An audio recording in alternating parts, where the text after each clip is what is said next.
siya. May secret affair kami ng office mate ko. Hindi ko matigilan kasi sobrang galing niya sa...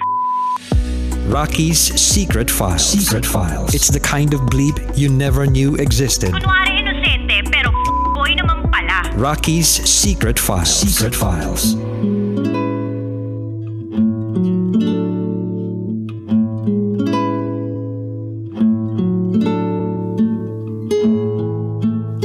And we're back. Kasama niyo pa rin si DJ Rocky and this is Aya's Secret File. Si Aya na naging kabit ng kanyang kabit.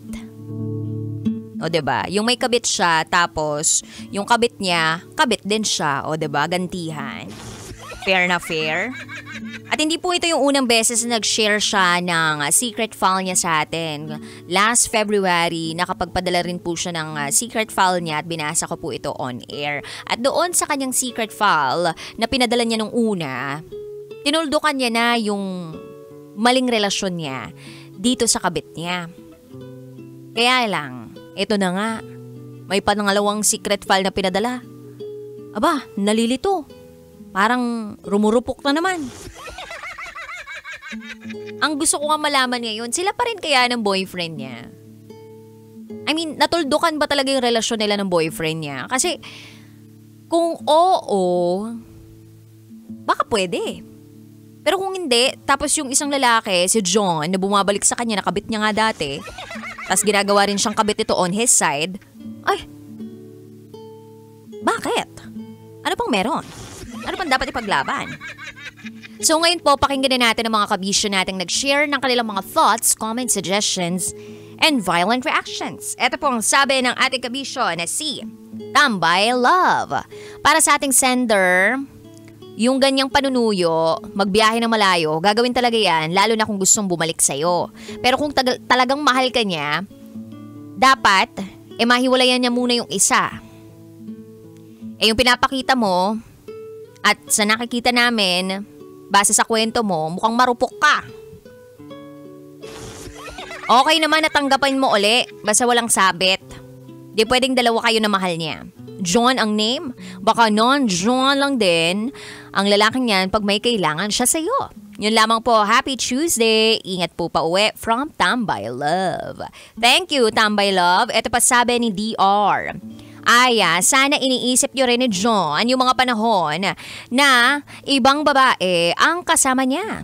Totoo ngang malalaman mo ang halaga ng isang tao kapag wala na siya sa buhay mo. Yan po ay galing kay DR. Ito pa sabi ng ating kabisyo na si Vel. Hayaan mo na ang naging karelasyon mo na si John. Patuloy ka na lang sa buhay mo, pagtuunan mo na lang ng pansin ang sarili mo. Sa paglago mo bilang isang babae, malaya ka na ngayon. Kailangan niya ng pagtuunan mo ng pansin. Huwag mo nang pansinin yung John na yon. Harang lang siya sa lahat ng mga dreams mo in life. Nako, may tamang lalaki para sa'yo.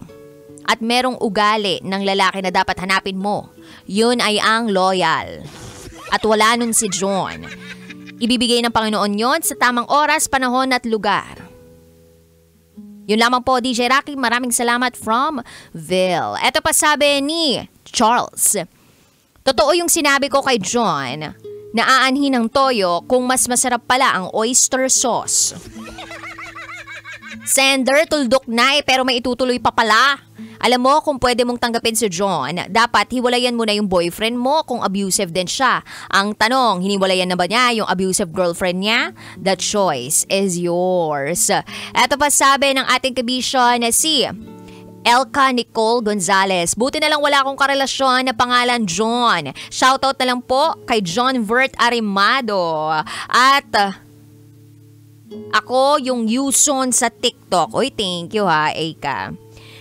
Ito naman ang sabi ni Alexander. Hi DJ Rocky, I'm watching from Butuan City. Ang masasabi ko lang sa ating sender na si Aya. Aya, mag-isip kang maigi kung babalikan mo tong lalaking to dahil wala talaga itong balls. Sorry for the word, pero kung talagang gusto ka niyan, hihiwalayan niyan yung girlfriend niya para wala na kayong sabit. Wala. Pinapakita lang niya sa'yo kunwari na may effort siya pero hindi talaga. Alam ko yung mga galawan na ganyan kasi lalaki din ako. From Alexander. Anyway. Ang dami pa pong nag-comment sa ating secret file for tonight. May iba nagsasabi na pag-isipan mo maigi, may nagsasabi naman na talagang wag mo nang babalikan yan. May nagsasabi namang itry nyo na kung wala naman kayo parehas sa sabit. So eto yung mga tanong ko muna sa'yo, Aya. May boyfriend ka pa ba hanggang ngayon? Kayo pa rin ba ng boyfriend mo? Pangalawang tanong, sure ka ba na nahiwalayan na nitong John na to, yung girlfriend niya o yung partner niya? May magbabago ba? O pinapaasa mo lang yung sarili mo na may magbabago talaga? Kasi ang tunay na pagpapatunay na sincero ka, na mahal mo yung isang tao, kapag ginawa mo na. Kapag binitiwan mo na yung current ka relationship mo, kapag humarap ka talaga dun sa taong mahal mo, at hindi lang puro pangako yung sinasabi mo. Kasi yung pangako mo, ginagawa mo ng paraan para matupad. Pero kung puro salita lang yan, those are cheap. Words are cheap. Actions prove why words mean nothing. And action speaks louder than words. Yung pagpapakita sa'yo nitong lalaking to, sa tapat ng bahay ninyo, nagdala ng chocolates, nakuha ka na doon, sis? Sa ganung paraan, awa ka na agad. From San Rafael, Bulacan to Plaridel, 30 minutes pwede nang biyahihin. Feeling mo nakakaawa na yun? Alayo na ng binyahe? O sige, sabihin natin dahil may mga ginagawang kalsada ngayon sa paligid natin, dagdagan natin ng 15 minutes o 45 minutes. Malayo na yun para sa'yo? Or unless San Rafael, Palawan yan. Or San Rafael, ano ba yung isa pa? Ilocos ba yun? Yun, sige, medyo kakabilib nga yun ha. Merong effort na ginawa. Pero basic yun eh. Yung ganong klaseng pagpapakita na mahal mo yung isang tao, basic yun. Basic that you show up. Basic na sasabihin mo talagang mahal mo yung isang tao. Those are basic moves. Hindi yun effort, hello? You acknowledge na merong ganong basic, pero basic yun.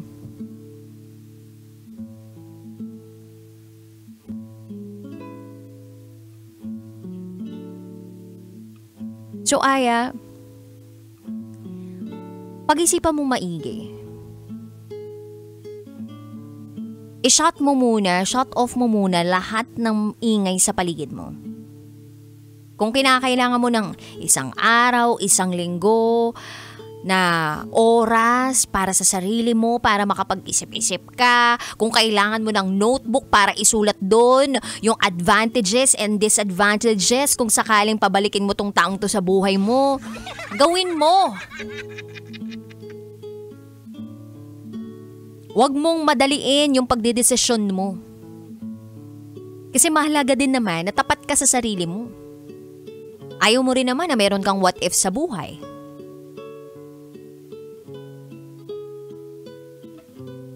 Pero kasabay ng lahat ng yun, ibigay mo rin sa sarili mo yung respeto. Papayag ka pa rin ba na maging kabit ng lalaking yun? Anong sabi niya sa'yo? Ang sabi niya, pangako, hanggang pagtanda hindi kita kalilimutan.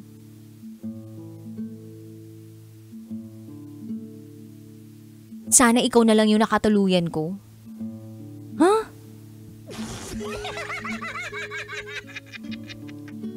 Hanggang ganun lang. Alam mo yung pakiramdam na nagsasalita siya ng sweet words tapos sa'yo may dating na yun.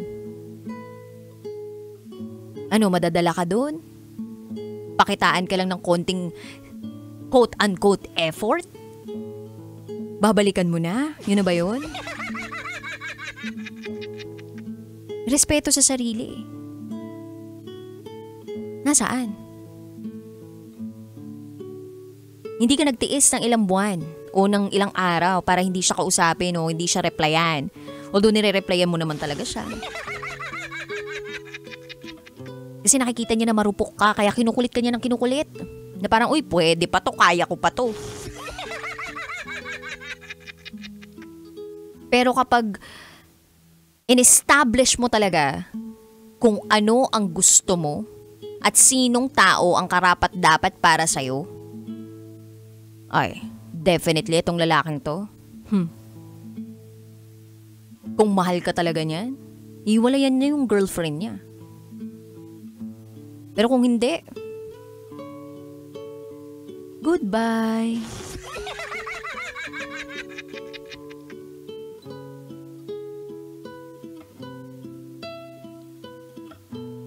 At sana maging matatag ka. Maging matatag ka sa mga prinsipyong pinaniniwalaan mo. Nagawa mo na yung tama dati. Ang mahirap gawin, panindigan kung ano yung nagawa mong tama. At sa bawat araw nang lumilipas sa buhay mo, dapat araw-araw pinipili mo kung ano yung tama. Hindi pwedeng isang araw lang pinili mo yung tama tapos bukas gagawin mo na naman uli yung mali. Hindi ganun yung tunay na taong natuto. Natuto ka na, huwag ka nang magpauto.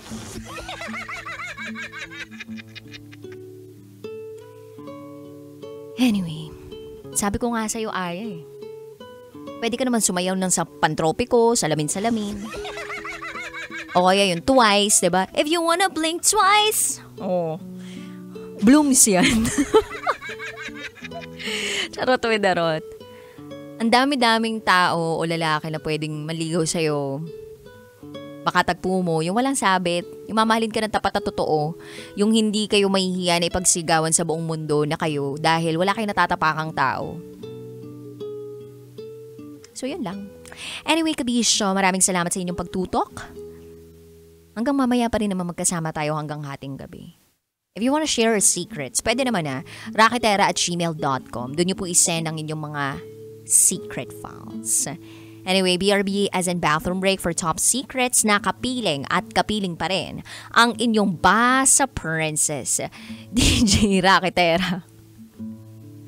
Na napapatanong din dahil may nagtatanong dito, nakakatawa yung tanong dito, sabi dito, pag makikipagkita ba sa ex, dapat, idol pa advice, makikipag-closure ang ex ko, mag-aahit na ba ako? Ay, baka kaya hindi kinita ni Aya itong si John kasi hindi siya nakapag-ahit.